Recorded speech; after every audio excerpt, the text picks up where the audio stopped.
2107।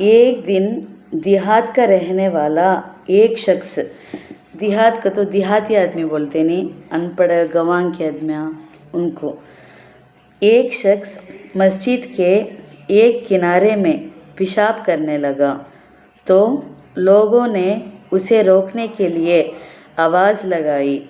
رسول اللہ صلی اللہ علیہ وسلم نے فرمایا، اسے چھوڑ دو، بھگاؤ مت، ورنہ زیادہ جگہ ناپاک ہو جائے گی۔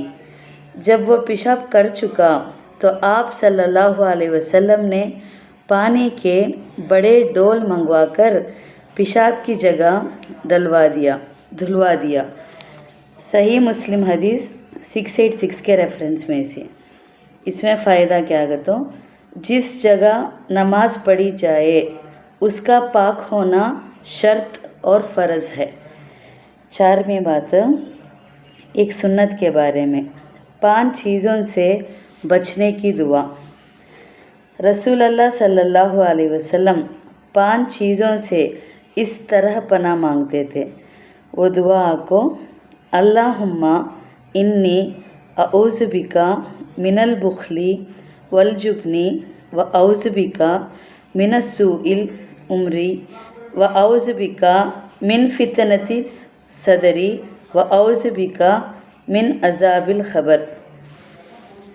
ترجمہ کو، اے اللہ میں کنجوسی، بزدلی، بری زندگی، دل کی بیماری اور عذاب قبر سے تیری پناہ چاہتا ہوں۔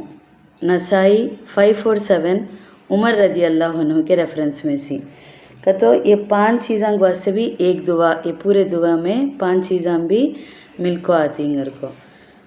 5ویں بات ایک اہم عمل کی فضیلت کے بارے میں، اللہ کے لیے محبت کا بدلہ۔ رسول اللہ صلی اللہ علیہ وسلم نے فرمایا، اللہ تعالیٰ قیامت کے دن فرمائے گا، میری عظمت کی وجہ سے آپس میں محبت کرنے والے لوگ آج کہاں ہیں؟ میں آج ان کو اپنے سائے میں جگہ دوں گا، جبکہ میرے سائے کے علاوہ کوئی سایہ نہیں ہوگا۔ صحیح مسلم 6713 ابو ہریرہ رضی اللہ عنہ کے ریفرنس میں سے۔ 6ویں بات ایک گناہ کے بارے میں، 2 بری عادتیں۔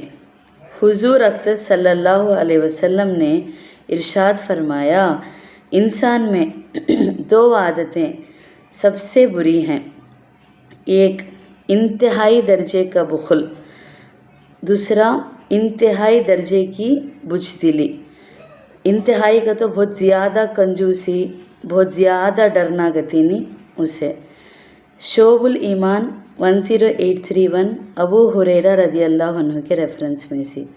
7ویں بات دنیا کے بارے میں، مالداری سے بچو۔ حضرت ابو امامہ رضی اللہ عنہ فرماتے ہیں کہ اصحاب صفہ میں سے ایک شخص نے وفات پائی اور 1 دینار ترکہ چھوڑا۔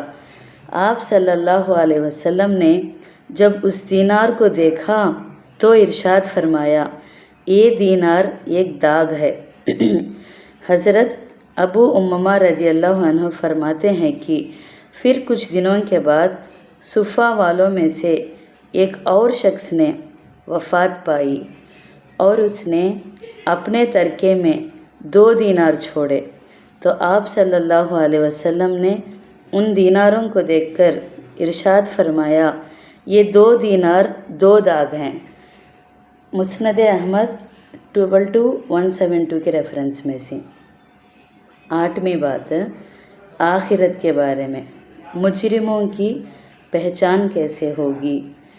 قرآن میں اللہ تعالیٰ فرماتے ہیں، مجرموں کو ان کی علامتوں اور نشانیوں سے پہچان لیا جائے گا، پھر انہیں سر کے بالوں اور پاؤں سے پکڑا جائے گا۔ اب بتاؤ اے جن اور انس، تم اپنے رب کی کن کن نعمتوں کو جھٹلاؤ گے؟ یہ سورہ الرحمن میں ہے 40/1 40/2 آیت کے ریفرنس میں سے۔ اس میں فائدہ کو خلاصہ کیا کرتے ہیں تو حسن بصری اعلیٰ رحمۃ اللہ نے فرمایا کہ اس دن وہ مجرمین جن کے بارے میں جہنم کا فیصلہ ہو چکا ہوگا ان کی علامت اور پہچان یہ ہوگی کہ چہرہ سیاہ اور آنکھیں نیلی ہوگی، رنج اور غم سے ان کا چہرے کا رنگ اڑا ہوا ہوگا۔ 9ویں بات، طب نبوی سے علاج، دست جلاب لانے کے فوائد۔ حضرت اسماء رضی اللہ عنہا کہتی ہیں کہ رسول اللہ صلی اللہ علیہ وسلم نے ان سے پوچھا، تم کس چیز سے دست جلاب لاتی ہو؟ انہوں نے کہا، شبرم سے۔ شبرم کا تو کیا دیکھیں گے۔ آپ صلی اللہ علیہ وسلم نے فرمایا، یہ گرم اور مضر ہے۔ پھر حضرت اسماء رضی اللہ عنہا جلاب کے لیے سنا پتی استعمال کرنے لگی تو نبی کریم صلی اللہ علیہ وسلم نے فرمایا، اگر کسی چیز میں موت سے شفا ہوتی ہے تو سنا میں ہوتی ہے۔ ابن ماجہ 3461 کے ریفرنس میں سے۔ اس میں دست لانے کا قبض اور پیٹ کی دوسری بیماری سے شفا ہوتی ہے۔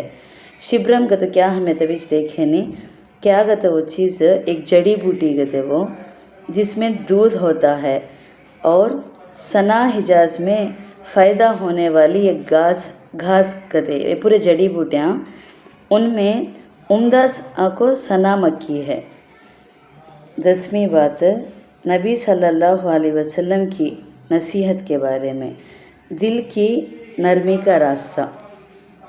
رسول اللہ صلی اللہ علیہ وسلم نے ایک آدمی سے فرمایا، اگر تم اپنے دل کی نرمی چاہتے ہو تو یتیم کے سر پر ہاتھ پھیرا کرو اور مسکین کو کھانا کھلایا کرو۔ مسند احمد 7576 ابو ہریرہ رضی اللہ عنہ کے ریفرنس میں سے۔ الحمدللہ آج کا 5 منٹ کا مدرسہ 14 شوال المکرم کے بارے میں بات کر لیے۔ انشاءاللہ کل 15 تاریخ کے بارے میں بات کریں گے۔ السلام علیکم ورحمۃ اللہ وبرکاتہ۔